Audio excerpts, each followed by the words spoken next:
नमस्कार, आप देख रहे हैं एएनई लाइव। अपने संसदीय लोकसभा क्षेत्र पहुंचे सांसद चिराग पासवान ने लोगों की सुनी समस्याओं, साथ ही कई कार्यक्रम में शामिल हुए। साथ ही मीडिया से बात करते हुए सांसद चिराग पासवान ने महागठबंधन पर निकाली जमकर भड़ास। देखिए एएनई लाइव की एक खास रिपोर्ट। अपनी समस्याओं का, अपनी बातों को मेरे समक्ष वो रख सकते हैं।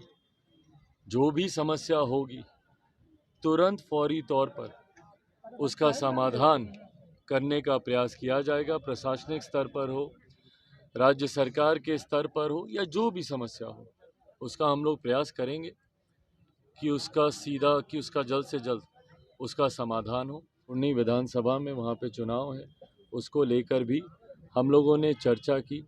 हकीकत है कि आज की तारीख में जिस तरीके से बिहार के हालात बने हुए हैं, बिहार में जब से महागठबंधन की सरकार आई है, ये एक ऐसी सरकार है जो कि अपने अपने हितों को साधने के लिए बनी हुई सरकार है। भाई, कोई ये नहीं कह सकता कि बिहार में कोई विकास के कार्य लंबित पड़े हुए थे इसलिए इस गठबंधन का होना ज़रूरी था।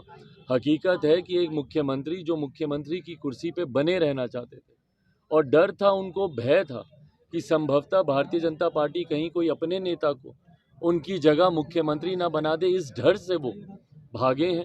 इस डर से वो महागठबंधन में गए। और दूसरा एक ऐसा दल जो कि लंबे समय से सत्ता से बाहर था, उनको सत्ता में आना था, इसीलिए व्यक्तिगत महत्वाकांक्षाओं के लिए बनाया गया ये गठबंधन है। परिणाम स्वरूप बिहार की बदहाली पर आज की तारीख में ध्यान देने वाला कोई नहीं है। आए दिन बिहार में हत्याएं, अपराध, अपहरण, डकैती, लूटमार, बलात्कार, आए दिन इस तरीके की घटनाएं घट रही हैं। परसों अभी हम लोग आरा जाएंगे, आरा की परिस्थिति जान लीजिए। आरा में 9 दिन में 9 हत्याएं हुई हैं।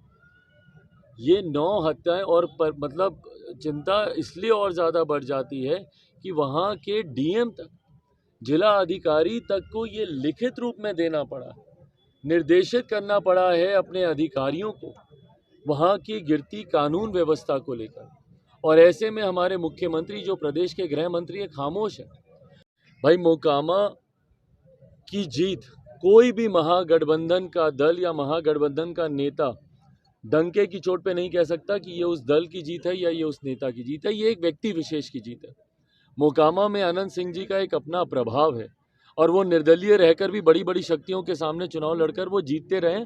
तो ये जीत अनंत सिंह जी की अपनी व्यक्तिगत जीत है। अगर ये महागठबंधन की जीत होती तो भैया मत प्रतिशत तो बढ़ना चाहिए था।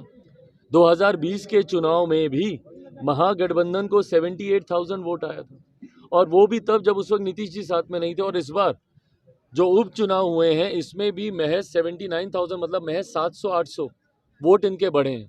जबकि पिछली बार जब नीतीश कुमार जी एनडीए के साथ चुनाव लड़ रहे थे तो वहाँ पे 40,000 वोट आए थे। ये 40,000 वोट तो उधर जाना चाहिए था। 1 लाख के आसपास जीत होनी चाहिए थी।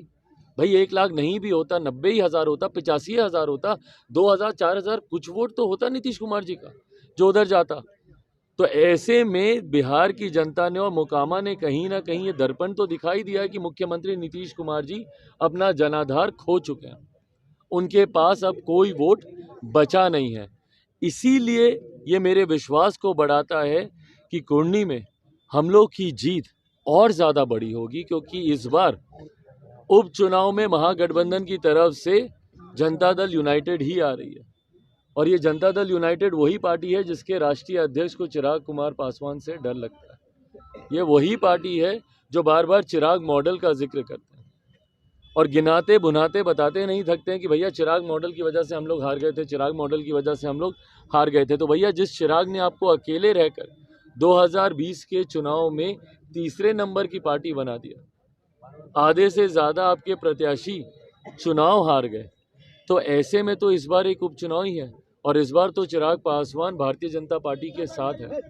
तो ऐसे में ये उपचुनाव, इसमें जीत बस एक मार्जिन रहेगा। और इस पर भी मैं पूरे विश्वास के साथ कहता हूं कि भारतीय जनता पार्टी और लोक जनशक्ति पार्टी रामविलास एनडीए के हमारे प्रत्याशी की एक बड़ी जीत कुर्नी विधानसभा में भी होगी। और ये चुनाव महज एक अब औपचारिकता है। जीत के मार्जिन को बढ़ाने के लिए हम लोग सब प्रयास करेंगे। कब घोषणा होगा कि चिराग पासवान भी अब एनडीए के साथ हैं?